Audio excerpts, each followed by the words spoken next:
Saudara-saudariku yang terkasih, salam sukacita untuk kita semua. Sudah kita memberi senyum hari ini, Jumat 9 Mei 2025, hari biasa pekan ketiga Paskah. Kita awali permenungan kita hari ini dengan tanda kemenangan Kristus dalam nama Bapa dan Putra dan Roh Kudus. Amin.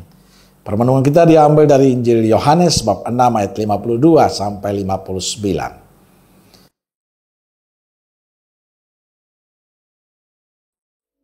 Orang-orang Yahudi bertengkar antara sesama mereka dan berkata, "Bagaimana ia ini dapat memberikan dagingnya kepada kita untuk dimakan?"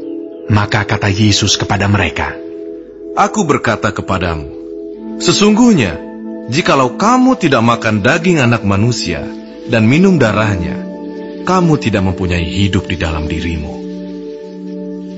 Barang siapa makan dagingku dan minum darahku, ia mempunyai hidup yang kekal, dan aku akan membangkitkan dia pada akhir zaman. Sebab dagingku adalah benar-benar makanan, dan darahku adalah benar-benar minuman. Barang siapa makan dagingku dan minum darahku, ia tinggal di dalam aku, dan aku di dalam dia. Sama seperti Bapa yang hidup mengutus aku, dan aku hidup oleh Bapa, demikian juga barang siapa yang memakan aku, akan hidup oleh aku. Inilah roti yang telah turun dari sorga, bukan roti seperti yang dimakan nenek moyangmu dan mereka telah mati.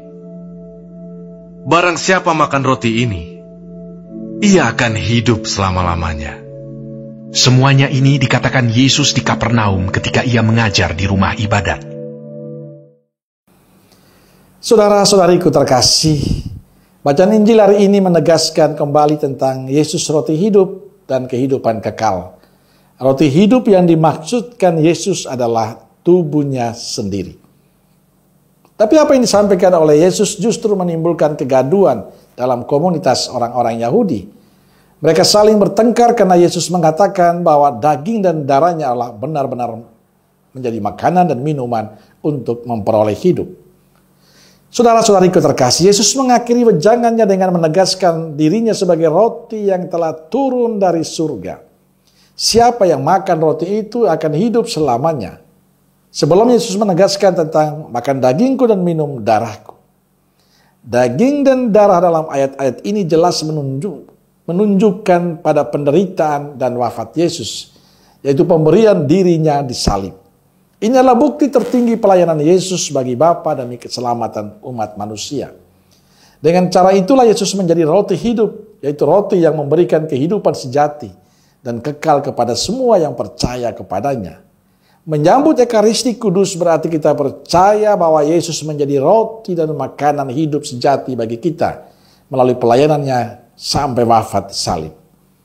Mengapa Yesus memaknai ungkapan yang begitu realistis sehingga para pendengarnya memahaminya sebagai kanibalisme? Mungkin saja penginjil Yohanes ingin menjawab keberatan orang yang kurang percaya pada kemanusiaan Yesus.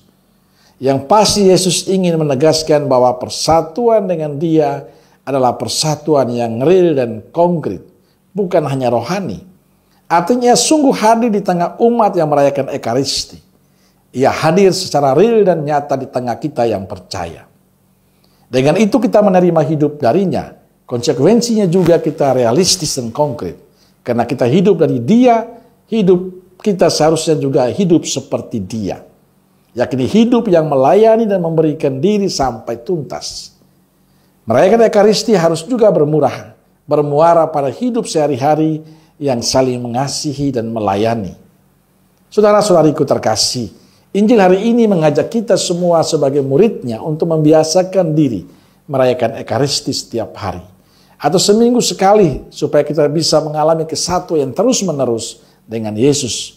Dengan demikian kita sungguh menghidupi cara hidup Yesus dalam kehidupan kita. Melayani dan memberikan dengan tulus. Orang yang setia merayakan Ekaristi hendaknya hidupnya menjadi berkat. Karena Yesus tinggal dalam dirinya. Tapi menjadi aneh kalau orang yang setiap hari merayakan Ekaristi atau setiap minggu merayakan Ekaristi, dia menjadi pemarah, pendendam, tukang gosip, tukang menjelekkan orang lain, tukang fitnah, Itu aneh. Itu artinya dia merayakan Ekaristi bukan karena ingin mengalami kesatuan dengan Yesus, tapi hanya sekedar menunjukkan pada sesama bahwa saya rajin ke gereja. Atau karena memenuhi tugas dan kewajiban sebagai orang Katolik. Saudara-saudari terkasih, ketika Yesus berkata, barang siapa makan tubuhku dan minum darahku, tinggal dalam aku dan aku dalam dia, artinya saat kita menyambut tubuh dan darah Kristus, kita memasuki persekutuan yang mesra dengan Yesus. Dengan menyambut tubuh dan darah Kristus, kita membawa Kristus dalam kehidupan kita dan kemanapun kita pergi. Karena itu luangkanlah waktumu untuk merayakan Ekaristi. Percaya hidupmu akan menjadi berkat bagi banyak orang. Amin. Semoga Allah yang Maha Kasih memberkati saudaraku sekalian, Bapa, Putra, Roh Kudus. Amin. Roh Kudus Nazaret, doakanlah kami. Amin. Berkah dalam.